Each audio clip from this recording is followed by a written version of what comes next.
Hi, I'm Bob Orr, and this is Washington Unplugged. Well, you may know that President Obama is on the road today. He's in Cleveland, where he's pushing his health care reform. This after his primetime news conference last night, where he tried desperately to rally public support for his signature domestic initiative. Here's part of what the president had to say. I do think it's important to get this right. And if, at the end of the day, I do not yet see that we have it right, then I'm not going to sign a bill that, for example, adds to our deficit. I won't sign a bill that doesn't reduce health care inflation so that families as well as government are saving money. I'm not going to sign a bill that I don't think will work. So a whole series of promises there, but still not a lot of specifics. And with me to talk about this today is our political director, Steve Shigaris, and also Alex Conant, a Republican consultant. Alex, we'll start with you. Just off the top, how did the president do? Did he make his case?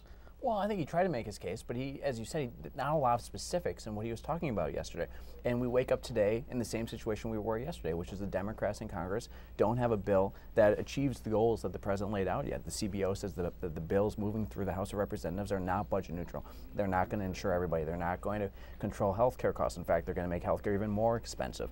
So, I think he needs to get serious about working with the Democrats in Congress rather than having press conferences like last night where he went out and attacked Republicans, even though we're not the ones standing in the way. I think people were waiting for some details, Steve, came away from the press conference saying, okay, there's still not a plan per se. There's a bunch of ideas kicking around. So where are we on this? Well, that's what we're waiting for. The House has their own ideas. The Senate has their own ideas. The moderates in each of those bodies have their own ideas. And President Obama has very vague ideas and didn't really offer many specifics last night. I think anybody on Capitol Hill who was looking for direction from the president about specifically what he wants to see in a health reform bill didn't get it last night. Part of this is a problem with special interests. You're talking about cutting costs. You're trying to rein in squeeze as much savings as you can out. But then there's a tricky problem of taxes. Who do you tax? Who pays for this? Well, and that's what the moderates in both houses are saying right now. They're concerned about cost and who's going to have to pay for this, and that's what the real hang-up is on both sides. It's not the Republicans, as Alex pointed out. It's really the moderate Democrats. Exactly. The president's got a little bit of a problem in that this is kind of his big deal. This is his signature initiative, if you will, after the stimulus. Yet it's not really his plan.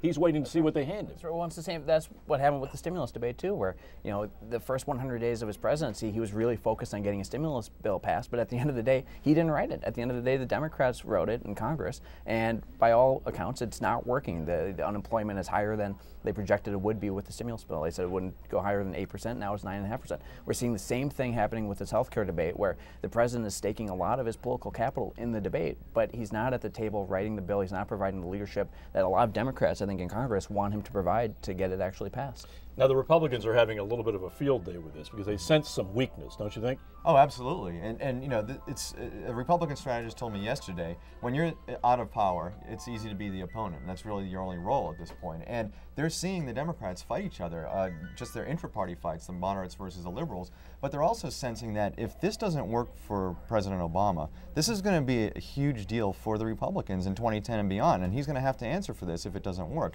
Of course, if it does work, then the Republicans have really nothing to stand on in the future. So. At one point last night, the president kind of made the point that he was attacked personally. Here's what he had to say about some of the Republican charges. Watch this. I've heard that one Republican strategist told his party that even though they may want to compromise, it's better politics to go for the kill. Another Republican senator that defeating health care reform is about breaking me. So let me be clear. This isn't about me. I have great health insurance, and so does every member of Congress. What about that, Alex? I mean, you've worked with the Republican Party for a while. Yeah. Is this personal or is this political? What are the Republicans trying to do here? Well, I think the Republicans want to fix health care just as much as the Democrats want to fix health care. We want to make sure that we get the policy right. So we're going to try to stop something if we don't think it's going to fix the problem. And in fact, what the Democrats in the House of Representatives are talking about won't fix the problem. It's going to increase health care costs. It's not going to insure everybody. Steve mentioned a moment ago that the president has a lot invested in this, and if he fixes it, that's great. But nothing that they're talking about in Congress right now is going to fix health care. That is nothing that the Democrats in the House of Representatives are talking about right now. None of their legislation is going to insure everybody. It's going to get costs under control.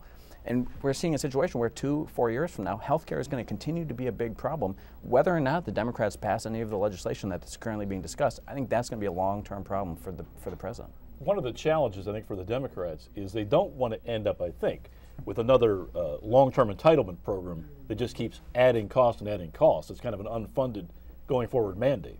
Well, and that's very well what might happen here, and that's a question that needs to be asked. What is this going to look like? You know, within 10 years, Obama says he doesn't want to sign a bill that is going to add to the deficit, but we don't know what this is going to look like after 10 years. Right. And the Republicans are pushing today that actually the deficit may go up after 10 years. So if that's a question that needs to be answered. How much is this going to cost? You know, is this going to turn into another Social Security where we're going to be 50 years from now trying to figure out how to deal with healthcare costs? And those are the kinds of questions that the president could have answered last night and didn't. The one thing the president did say was he gave, at least it seemed to me, he gave his okay to the idea of taxing people that make more than $1 million. Yeah. Like that idea will float. Right. That's safe, isn't it? Well, and even moderate Democrats and conservative Democrats in the House of Representatives are not liking that idea very much. But again, you know, the president needs to come out and say, this is what I'm for, and then fight for it, and we can have a debate on specific legislation, a specific plan. The White House, as long as he doesn't offer a specific plan, it's going to continue to be a vague debate, and I think Republicans are going to continue, and conservative Democrats are going to continue to win the fight in terms of defining what this plan will and won't do. The one last thing I wanted to ask Steve real quick, this is a confident president. He's very good in front of the camera. This is a guy that kind of owns the room when he walks in there. Very charismatic. But last night, it seemed to me, I didn't see that. What did you see? Well, I saw two different things. At the very beginning, it was like campaign Obama all over again. He was out there, he had his teleprompter, he was talking to the American public directly, and he was making his points and trying to rally support to his side. But then you started getting into the questions and answers, and he didn't really have answers to the questions. He talked, you know, very long answers, sort of what didn't seem completely engaged in what he was saying, and dodged some of the questions as well. And then at the very end, when the subject changed to the Henry Louis Gates arrest, he was back into almost the President Obama that we know, the confident President Obama, and came out with an answer which actually wound up stepping on the message I think he wanted to make. We don't have a lot of time night. to talk about that today, but he did say that he thought the police in Cambridge acted stupidly. I guess the Republicans had to look at that this morning and say, wow, there's an opportunity. It was just, I think a lot of Republicans and Democrats probably too woke up scratching their heads wondering why the president chose to wade into such a local issue, something that was not on the national radar but very much is now, and take sides against local law enforcement. We've got to leave it there, I think. Steve Shigaris, our political director, thank you. Alex Conant, thanks for coming in. Thank you. And this is a long way from done, I'm sure. Well, we're starting a new feature also today. Our reporter Kaylee Hartung will be talking to influential and innovative people under 40. We call the segment Unplugged Under 40. Take a look. They're four regular guys on a mission to make a difference. In the summer of 2006, Ben, Dave, Duncan, and Johnny left home with a bucket list of 100 things to do before you die. For every item they cross off that list, they'll help a stranger accomplish a dream of their own. We met Brent 5 days into our tour. On his list was to help people struggling on the street, something he himself had lived through. I want to show her that I could do something that's greater, bigger than the world. To do so, he needed a truck. We offered Ed $480 for a $2,100 truck. It's amazing what people will do when you give them the chance to be a hero. And now, whose life do you think you've changed the most in helping others along the way? That's tough. I kind of want to talk about the one we just got back from. We just got back from Denver, and in Tennessee we met a girl who lost her mother during Katrina, and her mother was actually shipped back to Denver, and she never got to say goodbye. And 2 weeks after the storm, she got a phone call saying, your mother is dead and has been buried in Denver.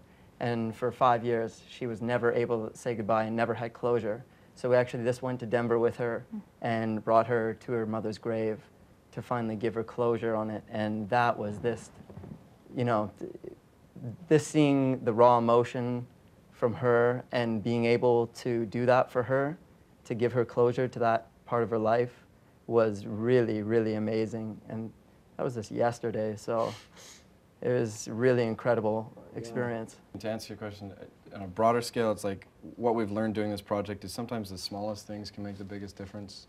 You know, we've taken people to do all sorts of different things that they dreamed about doing in their lives, but we've learned that just showing up for someone, you know, and doing something for them, just the smallest gesture can sometimes, you know, change their lives.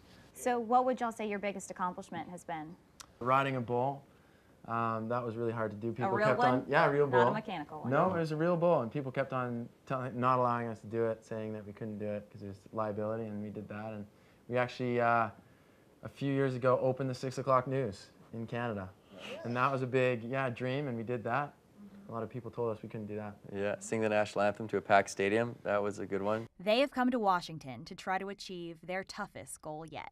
Guys, tell me what you're here for. And we're in D.C. because we're trying to play basketball with Barack Obama, which is number 95 on the list. And a lot of people laugh at us when we tell them, everyone says it's impossible, but a lot of the things on the list, you know, over the years that we've been doing this, people have said have been impossible, and we've been able to do them, so we're hoping this is. So what do you think your chances are?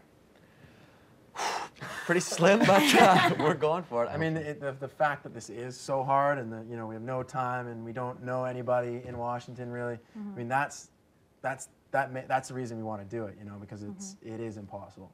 We've been filming for the past 4 years and putting together this documentary sort of series that we're going to be putting on MTV in the fall. The project's called The Buried Life, which is a poem written by Matthew Arnold, which talks about how the day-to-day buries what you're really passionate about. And so, I mean, we're optimistic, but it's going to be tough. But we, any help that anyone can give us would be fantastic. Any leads. Thanks for joining us, guys. Today on Washington Unplugged, I'm Kaylee Hartung from CBS News in Washington. And thanks to you for watching Washington Unplugged today. Join us again tomorrow at 12:30 p.m. right here on CBSNews.com. For now, I'm Bob Orr. Have a good day.